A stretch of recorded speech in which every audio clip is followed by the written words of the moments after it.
It's a real paradox. It's probably why it's so hard and special to find teachers that can hold both of those things, which is challenge and joy, and how they speak to each other, and how that's the only way to grow. Mary Poppins says, in every job that must be done, there is an element of fun. You find the fun and snap the job's a game. And that is the key to life. This is Arts Educators Save the World, where successful artists and their mentors talk about how arts education transformed their lives.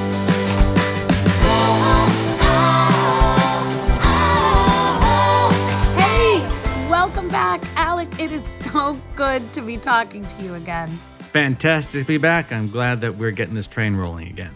For our new listeners, welcome. We are so glad that you are here with us. For our returning friends, welcome back. We are delighted that we are changing our format from a season format to an always-on format. But if you are new, fear not. You can check out our back catalog of 22 incredible interviews of artists and their mentors talking about arts education. We've got double EGOT winner Robert Lopez of Frozen and Book of Mormon fame.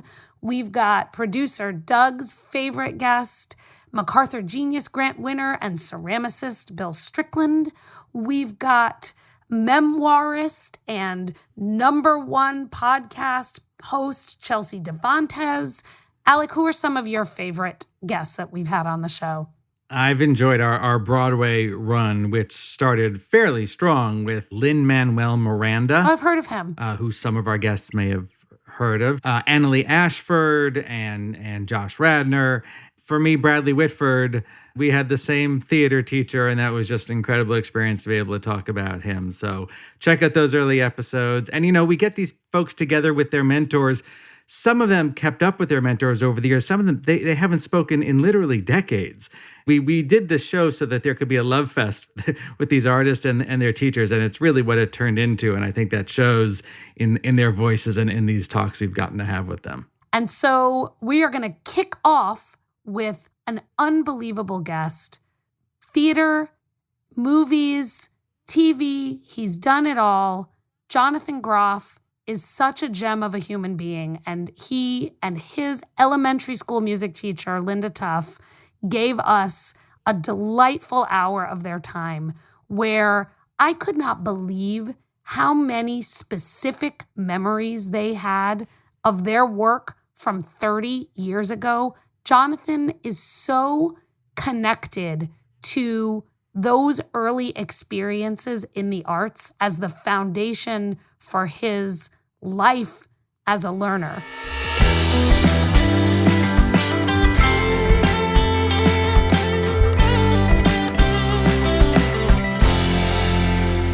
Greetings, everyone. I'm really excited for today's conversation. As listeners know, we always get started with a 2-level introduction. So first, I tell everyone about the amazing artist here with us, and then that artist gets to introduce their mentor. Today, I have decided to do my artist introduction in the style of his most recent role. That is, starting from the end of the story and making our way back to the beginning. Nice. Jonathan Groff is a bona fide star of stage and screen. He is the reigning best actor in a musical, winning the Tony Award for his portrayal of Franklin Shepard in Stephen Sondheim's Merrily We Roll Along. If theater is your thing, you may also know Jonathan as Seymour Krelborn in Little Shop of Horrors, or for his iconic portrayal of King George III in Lin-Manuel Miranda's Hamilton. Though he first earned his Broadway celebrity stripes as Melchior Gabor in Spring Awakening, a rock musical based on a German play about coming of age. If you're more of a movie buff, you probably saw Jonathan as Agent Smith in Matrix Resurrections, and you definitely heard him as both Kristoff and his reindeer Sven in the Frozen cinematic universe. And if TV really is your thing, you are probably a fan of Jonathan as FBI agent Holden Ford in Mindhunter. And these are just the highlights. Jonathan is one of the hardest working actors across all of these media, which is all the more reason to be thrilled that he's taken the time to be with us as we work our way back to the beginning of his story. Jonathan Groff, I'm so thrilled. Thank you so much for joining us. I can't wait for you to introduce the real star of the podcast, which is actually why you're here today. Yes, Erica. Oh my gosh. Thank you so much for that beautifully written and creative and artistic introduction. I appreciate all of that. Thank you for having me. Thank you for all that you do. So honored to be here on this podcast and be a part of your mission and what you've been doing via your book, via this podcast. And now, it is my honor to introduce the incredible, incomparable Linda Tuff. Linda was born and raised in Lancaster County, Pennsylvania. She graduated from Conestoga Valley, which is the same school district that she taught in for most of her career. Linda is still proud to be a CV buckskin, first as a student and then as a teacher. After she finished high school at CV, Linda went to Eastern Mennonite University and graduated with a degree in music education and piano performance. She spent 1 year teaching in Broadway, Virginia, before starting her epic career back in the Conestoga Valley School District at Smoketown Elementary School. Linda taught music to students from kindergarten through 6th grade. She was also the choir director for 2 choruses. In 2002, she started the school's first TV studio program where she produced a show every morning for the morning announcements. Linda spent an incredible 35 years at Smoketown Elementary School. Currently, Linda is the minister of music at her church. She has been playing for church since she was 14 years old. She is also a wedding officiant. Linda has been married to her husband, Mitch, for 36 years. They have 2 children. Her son, Cameron, lives with his family in D.C. They have 2 kids. Her daughter, Camille, and her family live in New Jersey. They have 1 child. Linda loves being Mimi to her 3 beautiful grandchildren. Linda also loves dogs, and she's got 2. A sheepadoodle and a shih tzu named Bentley and Oakley. Coming to us from her home in Akron, Pennsylvania, please welcome the amazing Linda Tuff. Wow, Jonathan, thank you. Thank you so much. It is a true joy to see Jonathan and also to meet all of you. And Erica, I love the idea. I love this book. I have to read it because I lived it. So thank you. I'm really looking forward to speaking with all of you. Thank you so much. We usually like to get started with telling the story of the time that you first remember working together. And it's okay if it's not the same story, but the kind of origin of your collaboration is a really nice place to get started. So either of you feel free, but what's the first thing you remember about working together? My mom is also an educator, and she taught physical education. With me. Yeah, we're buds. Yeah, with Linda. And my brother is 3 years older than me and had Linda as a teacher before I was there. And I remember my brother and my mom both talking about how incredible Mrs. Tuff was as a teacher and as a person, and how much I was going to love her. And I remember I met her when I was in 4th grade. That was our first time really properly working together, 4th grade music class. And I remember seeing her in the hallways and going to my brother's chorus concerts that she was conducting and being so magnetized to her just from afar, even before I met her. Like, she was this magical music person that I couldn't wait to meet and get to know.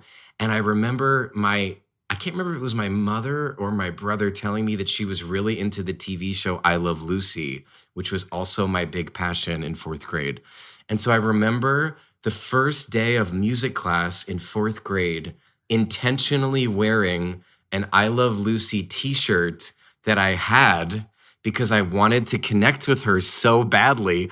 And I remember her going around the room to, everyone had to say their name on the first day of music class, and sitting back in my chair and like projecting my chest forward so that she could see my I Love Lucy shirt, because I so desperately wanted her to like me and to connect with her. And she did. And she was like, "Oh, Jonathan, you like it was like my plan had worked as a fourth grader. And it was that was to me the beginning of our connection. I was really forcing it and I was very extra." Yeah, but then we did the Vitamin skit, remember? Hello, I'm your Vitamin girl. Are you tired? And we would do this together. Because that's a Lucy skit. Yes. I do remember that. And I also remember your first performance was in the talent show in fourth grade, where you sang the Christmas song, the Hawaiian one. Kaliki maka is the thing you say. Yes. That was his first performance that was awesome. Yes. Wow. I do remember that. I remember you loving the concerts and you and your mother coming up afterwards. My chorus didn't just sing. We did a lot of movements. We did songs that were upbeat and got the kids really involved, because that's what I wanted to have them do, to love chorus, not be bored up there. Then I was waiting for him to come into my class. At this time, I was part-time teaching because my children were babies. And so I didn't have Jonathan from kindergarten on up, which I wish I would have. But so I started with him in fourth grade. It was a remarkable 3 years. He's amazing. I mean, you have a student that comes in, and I love them all, but I really loved having Jonathan in my class. And then I knew his mom so well, and Jonathan just loved learning. He loved everything we did. And of course, he was mega talented. I don't know. It's his wonderful personality. He was down to earth, even as a fourth grader. And I loved having him. And I remember sixth grade graduation.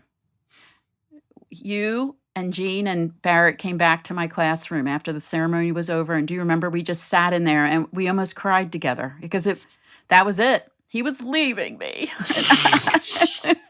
I was so sad, but I had a great 3 years. And when we had many performances together, many, many. And I just loved being his teacher. I loved it. I feel like I want to cry even just like talking about all this. And I want to say one quick thing is that, like, you say that I loved learning, but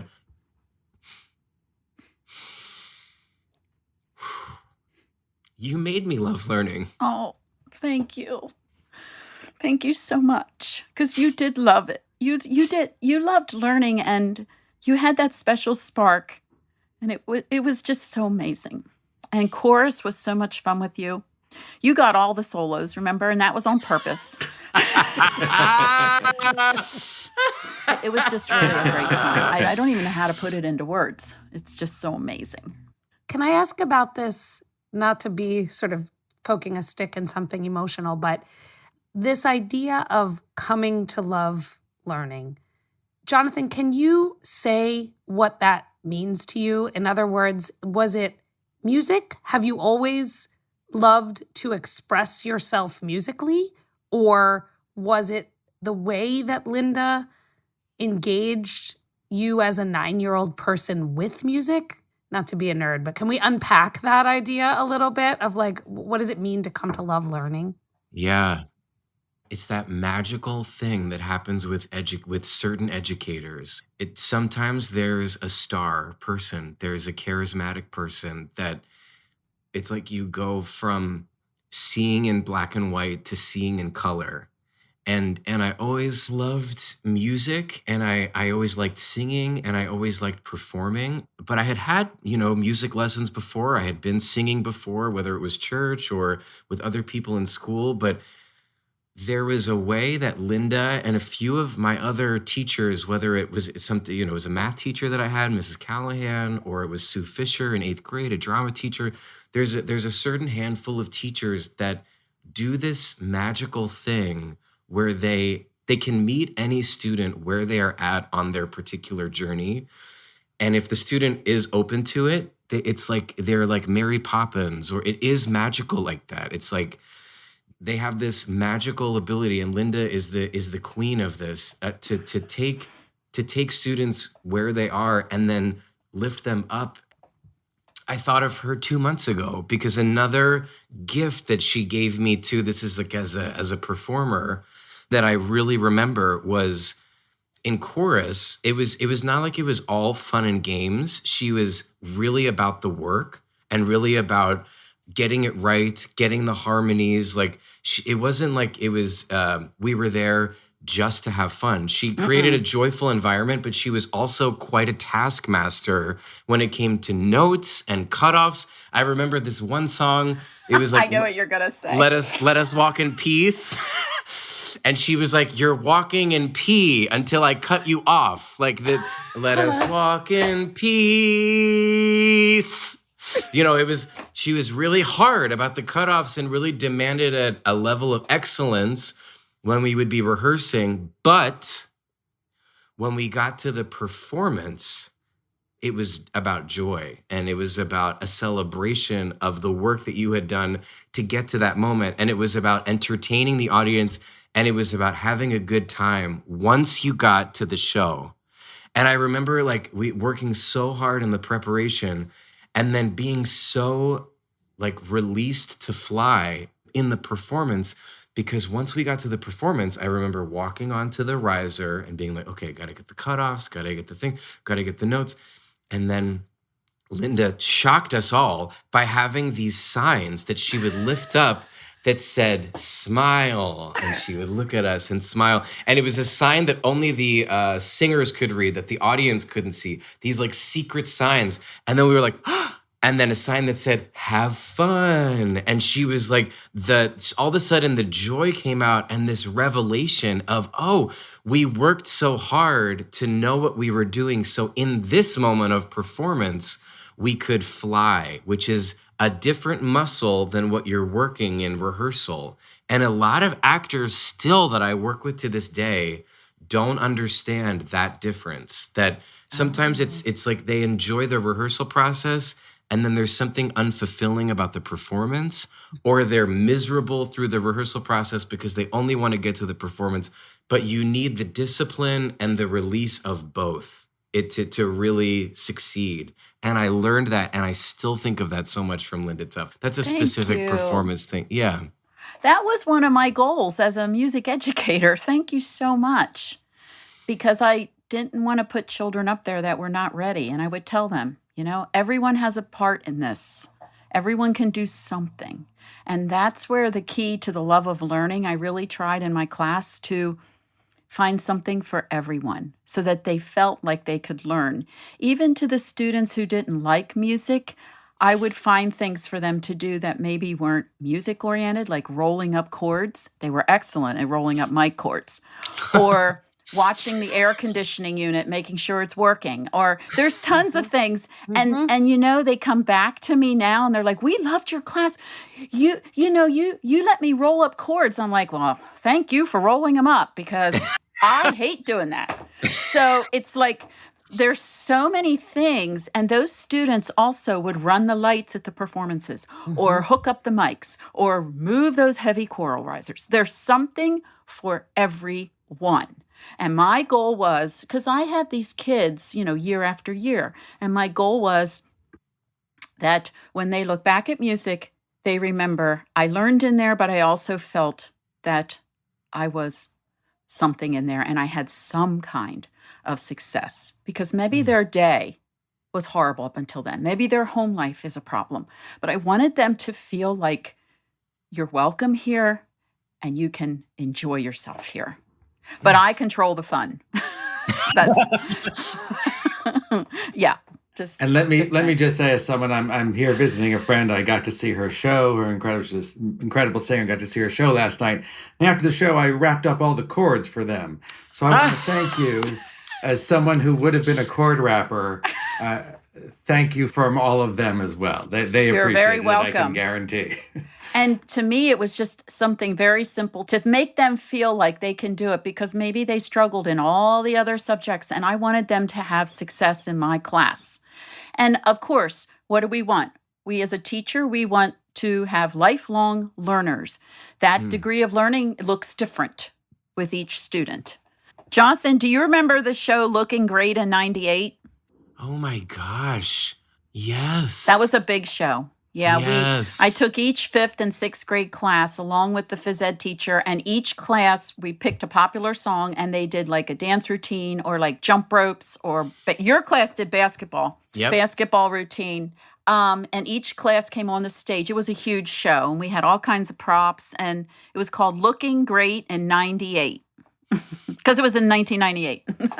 And in our version, I remember we did, and this is another example of you bringing in music and involving people that maybe music wasn't their quote unquote thing that they thought they were good at. But in that performance that I really remember from 6th grade was part of that kind of talent show thing was our class, like you said, it was basketball. To Space Jam theme. To Space Jam, which was the big movie that year. And it was like everybody, I'm not good at basketball, but it's music, so I can throw a basketball on the beat. And it was this fusion, you and Lori Greiner, the amazing gym teacher, like bringing together physical education and music, which we think of as opposing forces. But the fact that you brought those two things together in your school was so profound and so deep. And the way that it allowed me to feel good at phys ed and allowed the kids that were good at sports to feel good at music, and the way that it brought us together as a class and as a community,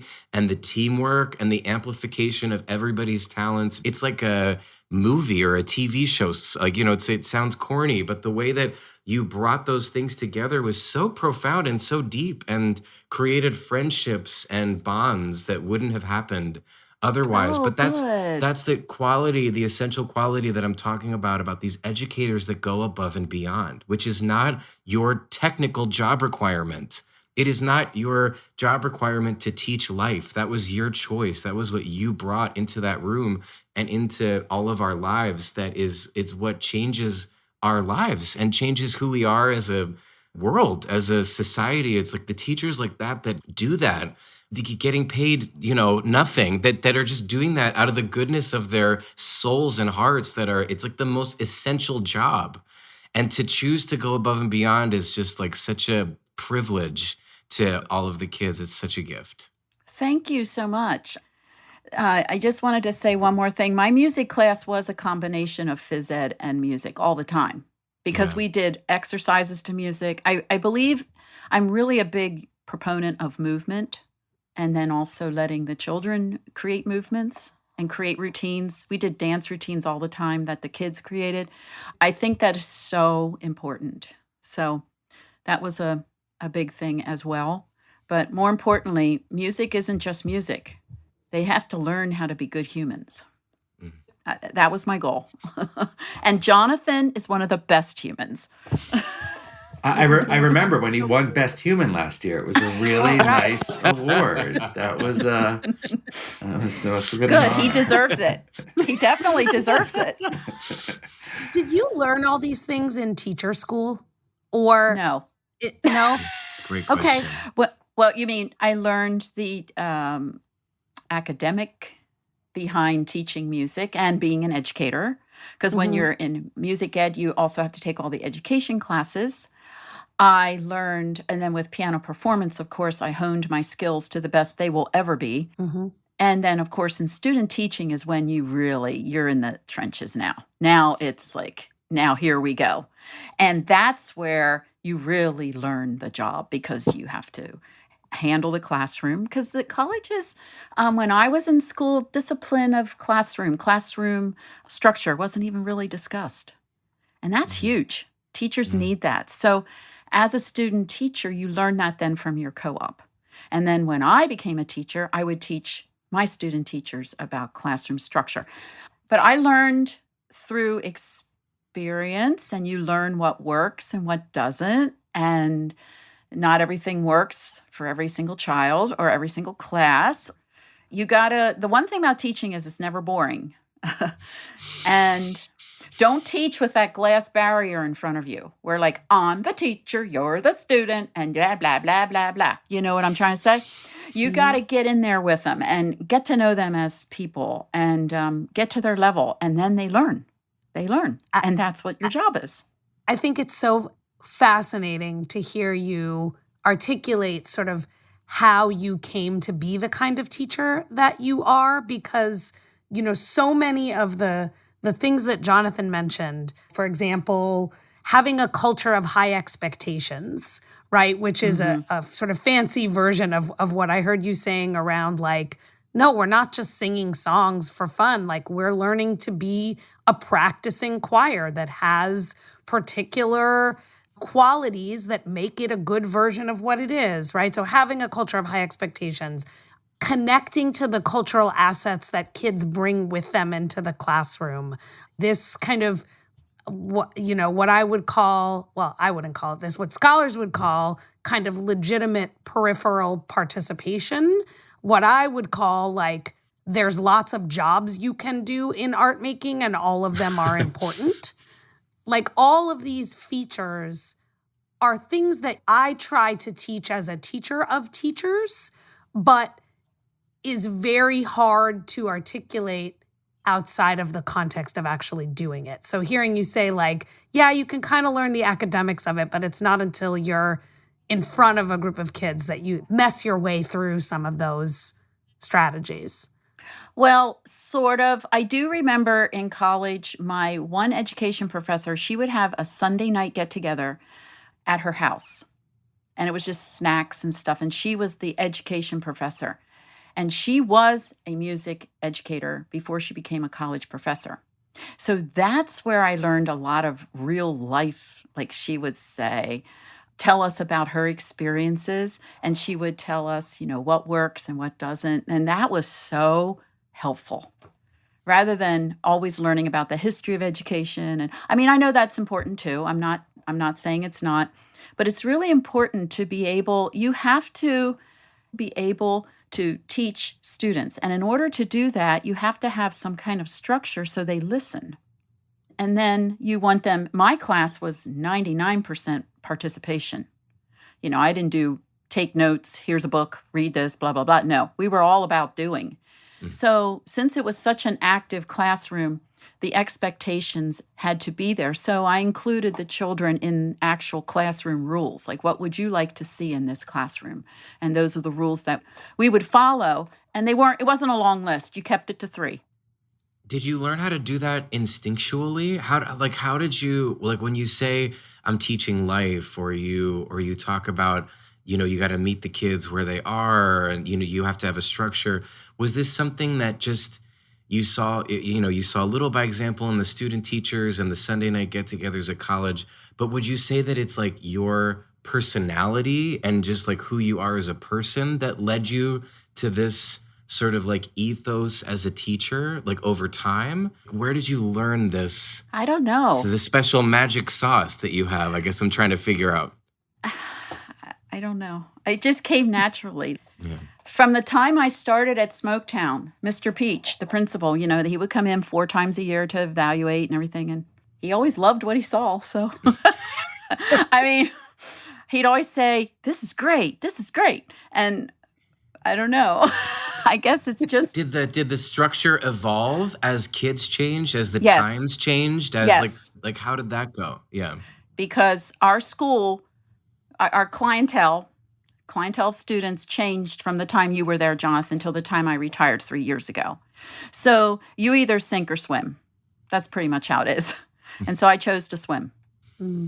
Although some days I thought I was sinking, but no. You have to reach these children, and that's the key. I guess part of it is natural because I really don't work at it. Yeah. I don't feel fake. Does that make sense? Yeah, yeah. I have a question. What do you do when the enthusiasm is not there? Is there an element of letting go as a teacher when you're like, because you can't reach every student, and the thing of meeting the students and like the ones that you miss, the ones where you don't find the connection, is that something that you just have to have personal peace with? How do you let that go? Like, how do you handle that aspect of it?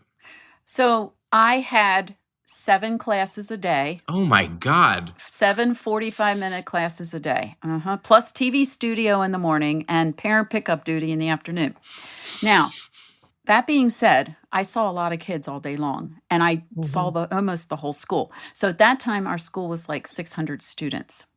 I'm not going to get to everybody. I try, but I did struggle with that. And then I thought, you know what? I did everything I could. I have to let it go, let it go.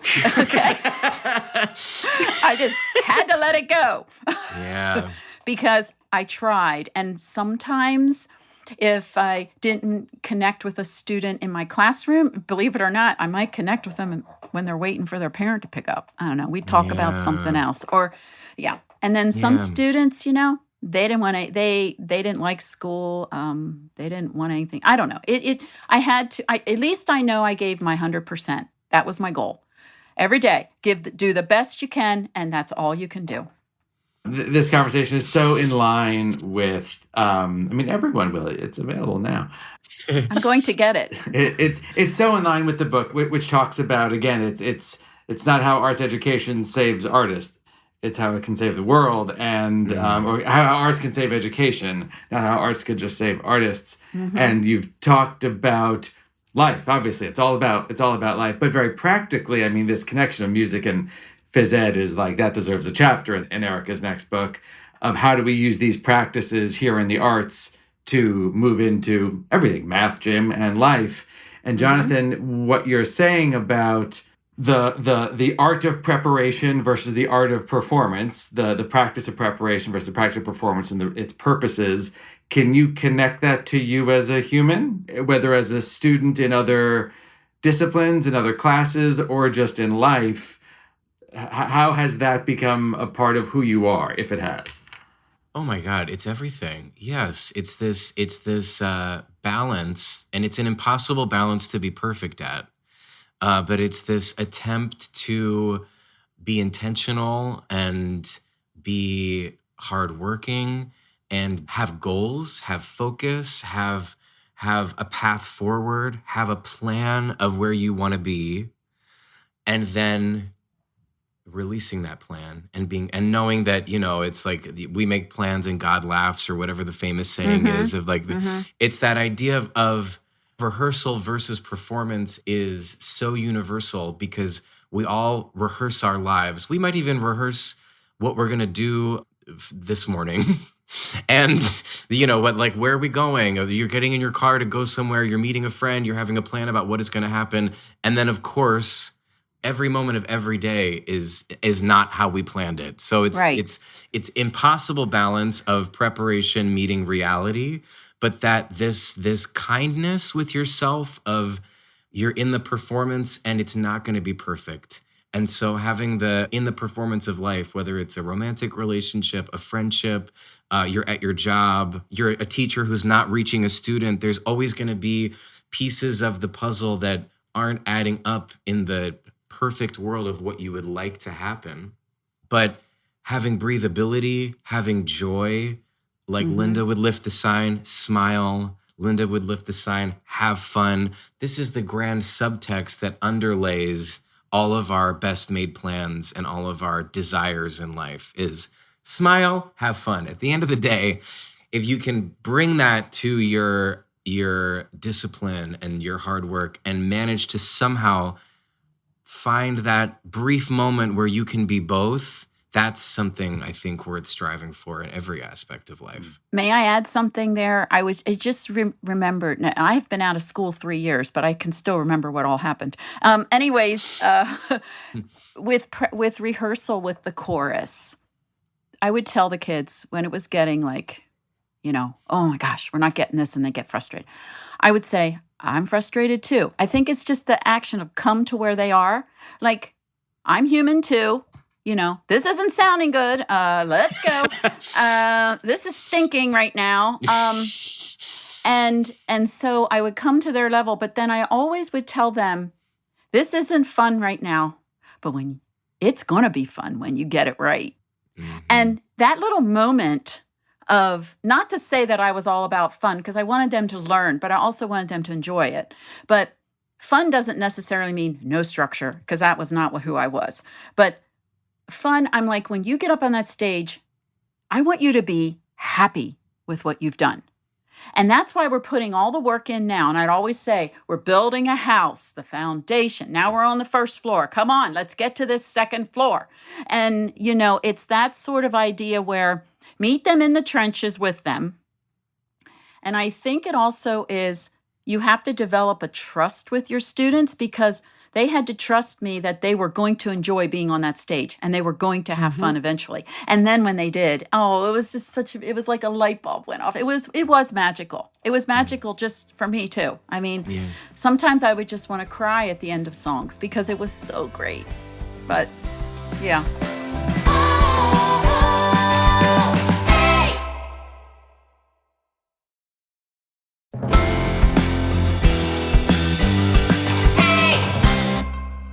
I often talk about the importance of scaffolding risk-taking, both for learning in general, but also specifically how different kinds of art making provide that scaffolding, right? So rehearsals with respect to choral music, being among other people who are singing the same parts you are, having particular forms of performance that maybe take you up to the part where you're standing in front of a group of strangers. I've been thinking a lot about the concepts of fun and joy.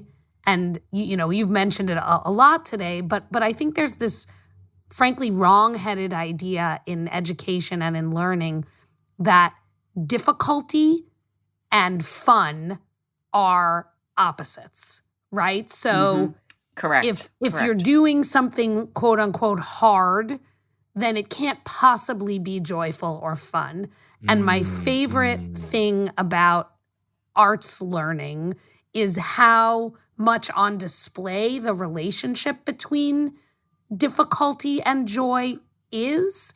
Not just so that we can say like, haha, our classes are better than your classes, but also for kids, for learners who maybe shy away from things that are difficult because they feel like a failure or they feel like they don't know how to do things, that if they're in a space yes, that is joyful and difficult, it provides that drive to do more things that are difficult, to push yourself, to take a risk, correct, to see the joy in that risk. And I hear so much of that in Linda, in the way that you've worked with kids for 40 years. Yes, I totally agree with you. Also, like I said in the beginning, everyone could do something. So everyone's scaffolding is different, okay? And a job as a teacher is you need to get to know your children a little bit, and then you can guide that scaffolding. And some will be like here, and some will only get here, but these right here, that's important, and it's success. And then that just like spreads out into other areas of their life. And that's the way it should be. Because we all know when we think, oh, I can't do that, and we do it, then we feel more successful to try something else. It's a real paradox. It's probably why it's so hard and special to find teachers that can hold both of those things, which is challenge and joy, and how they speak to each other, and how that's the only way to grow. Mary Poppins says, in every job that must be done, there is an element of fun. You find the fun and snap, the job's a game. And that is the key to life. That meeting kids, which Linda was such an expert at, which you said in the beginning, of when you can find where each student is on their journey and give them just enough to feel challenged, but not writing them off if they quote unquote can't do something, because there's always space for some kind of growth. But it takes that teacher to comprehend that very complex idea, to unlock it in the students. It's such a profound gift and privilege to be on the receiving end of someone that's going to challenge you and celebrate you simultaneously. It's everything, and it's such a hard concept to understand. That's interesting. Yeah. Well, thank you. I tried to do that, so I'm glad I succeeded. I always tell the kids in chorus, you know what? No one's getting benched here. This isn't a sports team where you're second string, third string. You are all first string. Everybody in this chorus. And the boys, especially the boys that were really into sports, they enjoyed being in chorus, and I loved that. I loved that because it wasn't like, oh, chorus is just for girls. No, it was for everybody. And I would say, you're not being benched here, and then sometimes if they weren't doing what I was saying, I would be like, I really wish I could bench you, but I won't. And so again, connecting. It's all about connecting. I wonder if you all have this. I definitely, I don't want to say only get joy from the difficult things, and I guess maybe I've always thought this was an illness, but or I guess I just learned correctly. But that is absolutely. I'm just thinking about this. Maybe for the first time here on this podcast, so thank you for that. But as an artist for whom that was always true in the learning portions, it's absolutely what I look for. I can't wait to be on set doing something impossible. That's the best part. Why would you want to be anywhere else? Is that I see a lot, Jonathan? I'm getting a lot of nodding from Jonathan. Is that true in your life? Yes, it's another paradox because I struggle with the phrase "no pain, no gain" because we don't want people to torture themselves. There can be a self-destructive aspect to like, this hurts, so it must be doing me good, and that's not always the answer. But growth is always painful. Growth is whether it's emotional growth, physical growth, there is an element of at the very least uncomfortableness, and having a teacher that can contain a space for you to feel uncomfortable and make that okay, whether that's by their support of that feeling, whether that's by hitting that note or standing in front of a group of people and not and having it be a success, not a failure, that can push you through that feeling of being uncomfortable. But people destroy their lives to avoid feeling uncomfortable. Yes. And feeling, I don't know if it's so far as pain, but it sometimes is also extremely painful to grow. But yeah, there's always that element in order to evolve. You're never not going to be dealt with discomfort. I really do think that some of that too is the way you are raised by your parents. Like, Jonathan, your parents were realistic and they work hard at their jobs, and you saw that work ethic. And I raised my kids too. You don't give up. We're not giving up. Give up is not an option. And, sometimes parents tend to coddle too much and like, oh, that's painful, so we're not going to do that. But sometimes they need a little urging. You got to experience a little bit of the frustration, because that's when you grow. That is when you grow. You are so correct. I understand. Alec, I understand exactly what you're saying. The challenge is there and you think, but when you do it, it's like you look forward to that growth. Yes. Right. Yes.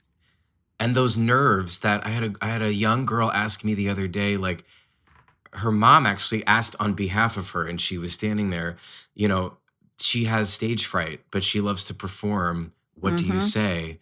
And I just what you said, Linda, that heart racing, that shaking hand, that nervous mouth. I still get it. Me too. I get that dry mouth, that whatever.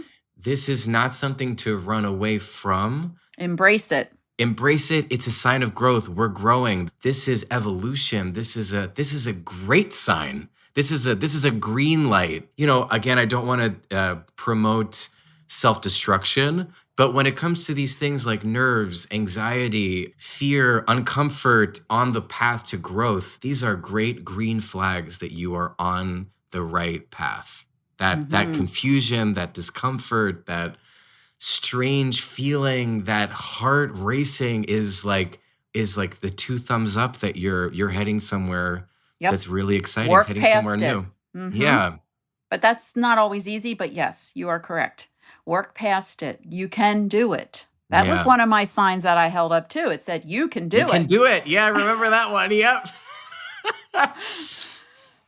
Got that from Nike. Have any of you heard the phrase, the zone of proximal development? Linda, I might imagine you have heard that before. No? No. So the great developmental psychologist, Lev Vygotsky, who is one of the kind of foundational developmental psychologists in education, gets critiqued a lot because it turns out that most of the research he did was on his own children. So people tend to feel a little funny about making claims based on, hey, I worked with my 2 kids and here's what happened. But he had this idea that the ideal space for learning is just beyond what a kid can do independently. So the zone of proximal development is the space where you can do work that requires connection and assistance,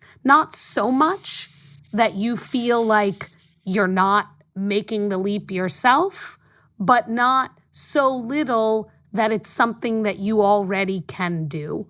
And this conversation sort of strikes me as like, how do you work in the zone of proximal development?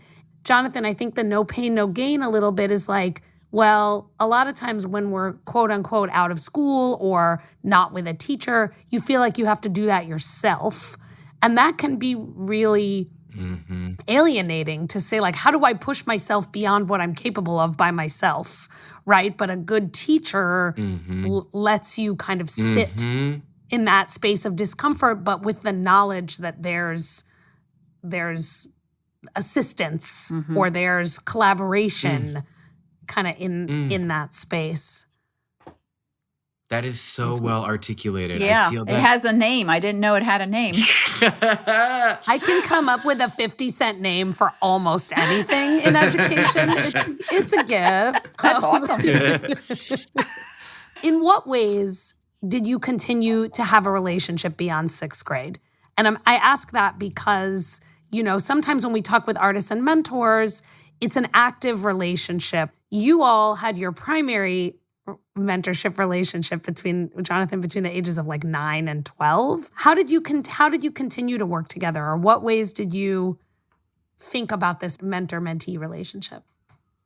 The first one practical thing that happened that I remember, I don't know if you remember this, Linda, but Linda and I stopped being direct teacher-student once I graduated from 6th grade, and she talked about the moment where we're in the room. Sad day. Emotional. Sad Yeah, day. this is it, you know? And that was true as like the end of any collaboration. You know, the time comes when life happens and you get older, whatever, you graduate. And yet, as I spoke to, like, the things I learned still stay within me. I would go and visit her in the classroom. Oh, I loved it. And when I would visit her as like a early teenager into my teenage years at whether middle school and high school, whenever I would walk into that room, it was like a plug right back into this, exactly what we're talking about: discipline, joy, growth, music. It was like, Oh, that's great. oh, you just feel that. It's like, I can even smell whatever your perfume is. Like, even seeing you right now on the screen, I can smell you. And that smell is related to that feeling of being that age. I go right back and it's like, oh, I remember. And then when I was a freshman in high school, I was gonna audition for, so now I was 14, and I was gonna audition for the local community theater production of Peter Pan. And I contacted, even though I had many teachers, you know, in the middle school, early high school, I contacted Linda Tuff. And thinking about it subconsciously, why didn't I ask a fellow student that played the piano, my current high school choral teacher, who I also really enjoyed, or my middle school choir teacher, who I also really enjoyed? I contacted Linda Tuff if I could go to her classroom and go through this song. I sang, I don't know why I chose to go against type for my first ever audition for a musical and sing "If I Were a Rich Man" from If I Fiddler on the were a Roof. rich man. But yeah. Da-da-da-da-da-da-da. And I think there was something about I was so scared to audition. It was the first time I had ever auditioned for a musical. And I could have brought it to my high school choir teacher to help me or the middle school. But there was something about the safety of going back to Linda, who wouldn't bat an eye there's like anything goes when you're in fourth and fifth and sixth grade. There's no right or wrong thing to sing. She created an environment at that age, at that essential age, where everybody has a place.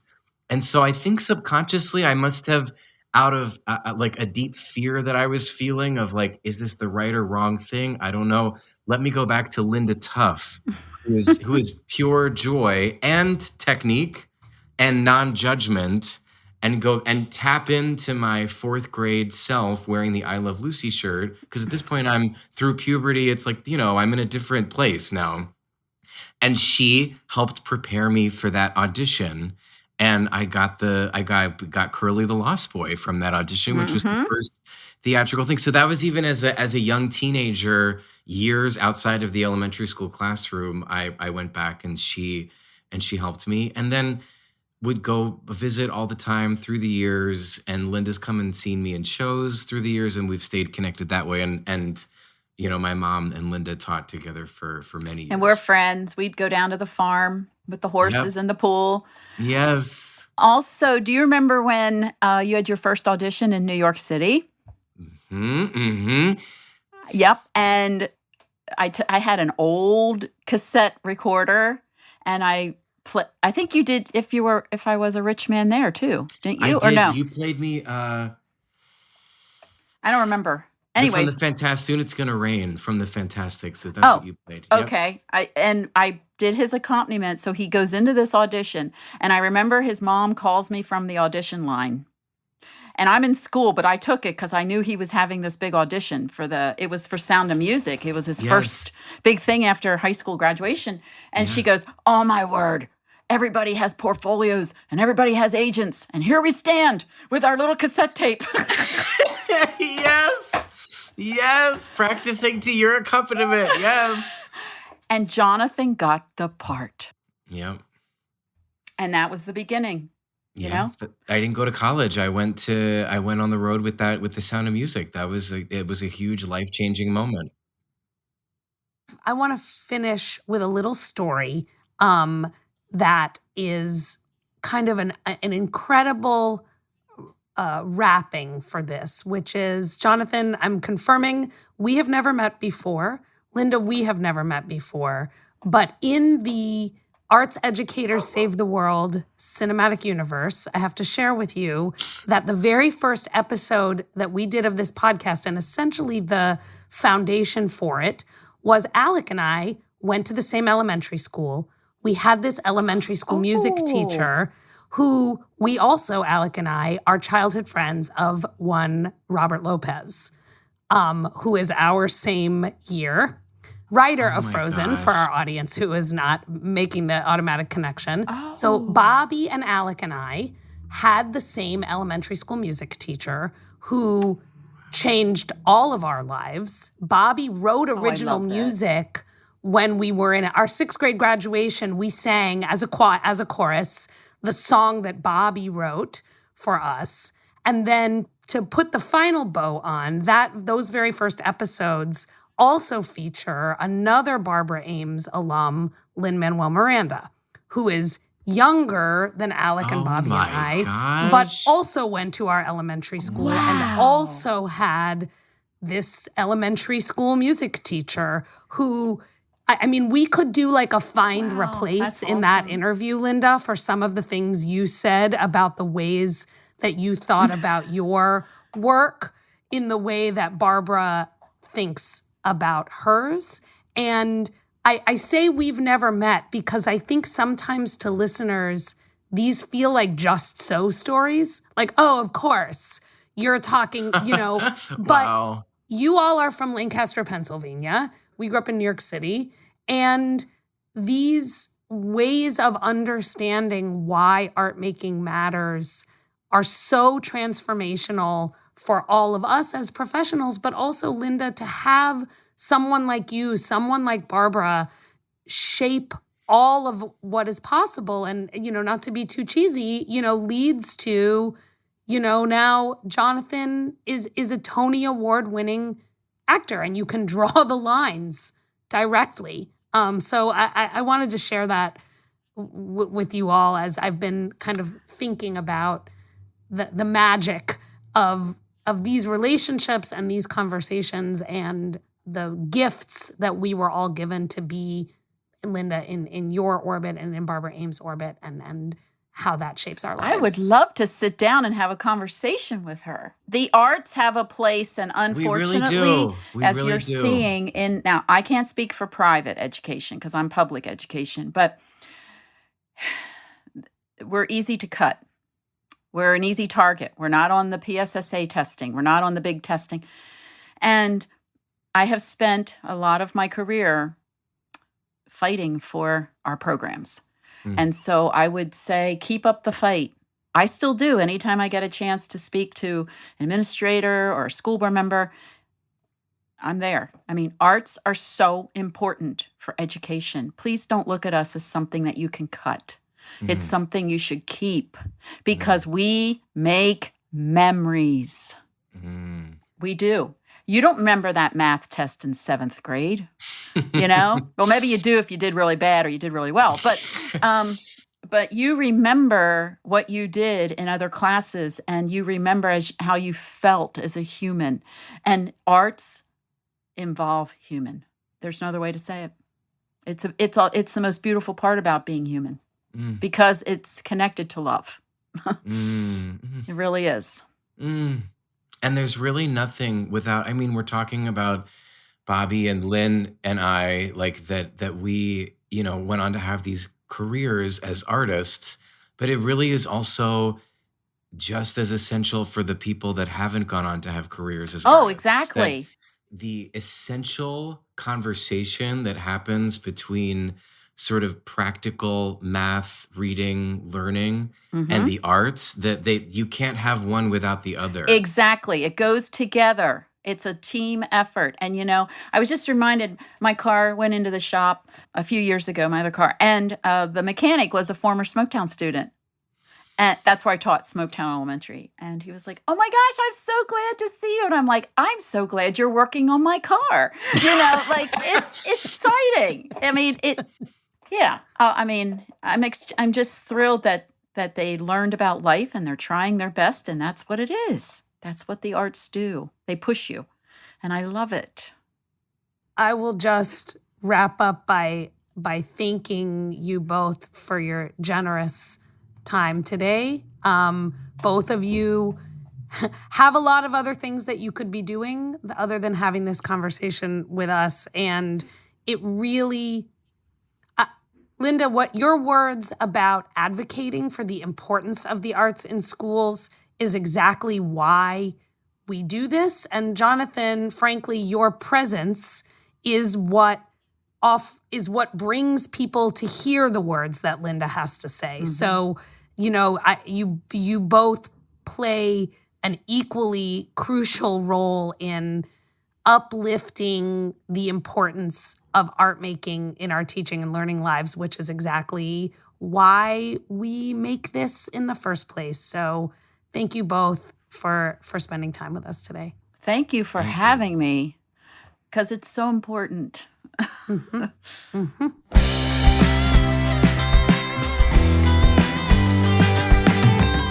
Wow, that was an amazing journey, and I am so grateful. When you talk to a person who you realize is like so incredibly successful in their art form, and yet they remain so grounded and connected to not only the people who got them there, but to the idea that it's those early learning experiences that really still continue to shape everything they do. It's just such an inspiring conversation. And, I heard kind of 3 big ideas from both Linda and Jonathan that we talk a lot about in the design of schooling experiences that we don't need to belabor, but I want to just re-highlight as we're ending our time together. One was this idea of a culture of high expectations, which Linda talked a lot about, that, making things engaging and fun for kids is not about making them easy. It's about setting a cultural understanding that what we're doing is difficult, but we're going to do it together. Second was a lot of conversation about the importance of both the process and the product of art making. And I loved Jonathan's reflection about his experiences in the professional world with, look, there's so many people who hate rehearsals and love performance. And then there's also people who love rehearsals and hate performance. And for him, the relationship between those two is a direct result of his education as an artist. And I think he even says is part of what makes him so successful, that he can move between process and product and appreciate what both of those aspects of art making have to offer him as a human being. And then the last one was this idea of meeting students where they are. I would call that kind of asset-based learning. You might call it like competency-based learning, or simply working with the people who are in the room with you, rather than saying, this is what we're going to accomplish regardless of who's here. And we heard that in a lot of different ways, but my favorite, because it resonates with the way I do whoop and soccer, but also, Alec, it resonated with you, was this idea that there are lots of jobs and they're all important. And part of the experience of the classroom is matching the kid to the job that is best suited to them to have a positive learning experience in the classroom. And so in the spirit of that, I have a question for you. You ready? Okay. Yes, I forgot we do this. Yes, let's do this. Let's do this. Yes, let's do it. It's been a long time. Brush the dust off. Oil the gears, whatever metaphor you want. Improv metaphor. What are 3 jobs in the arts that you wish you had that help get the job done? I wish I were the person who coordinates the food trucks, because everyone loves the food trucks, and so you're the hero when you bring the food trucks. 1. I wish I could do costume design, but I'm colorblind and have no taste or style. 2. So I'm not going to do that. And number 3, I want to. Let's go. Oh, I'd like to be the lead in a big musical. I can't sing. My acting's not great. I don't have the patience for it, and no one will hire me for that. So I'm on my way. 3 things. Erica, I have a question for you, which is, it's similar in mathematics, but different in tone. What are 3 ways that listeners can connect with the show? Yeah. Well, you can go to your favorite podcast platform and follow our show. 1. Rate our show. 2.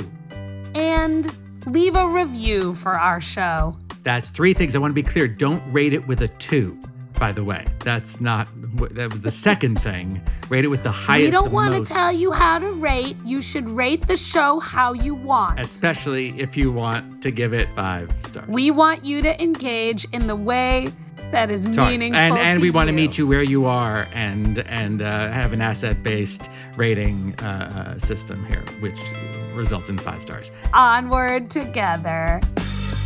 Arts Educators Save the World is hosted by Erica Rosenfeld Halverson and produced and co-hosted by me, Alec Lev. Our executive producer is Doug Matica, and our audio producer is Justin Asher. Special thanks to our collaborators, the brilliant and talented Kate Baldwin, and our great friends at Story Pirate Studios, Lee Overtree, Benjamin Salka, and Amy Fiore. Original music is by Dan Lipton, and our artwork is by Lyra Evans. Check out our website designed by Cole Locasio at www.artseducatorspodcast.com. We are on Instagram at Arts Educators Podcast, and you can write to us with your questions and comments at contact@artseducatorspodcast.com. You can also find us at a place called YouTube. And wherever you're listening, please remember to subscribe, rate, and review. It really helps the show. We're proud to be sponsored in part by the University of Wisconsin-Madison and the Gibb Faculty Fellowship. Arts Educators Save the World was created by Erica Rosenfeld Halverson and Alec Lev.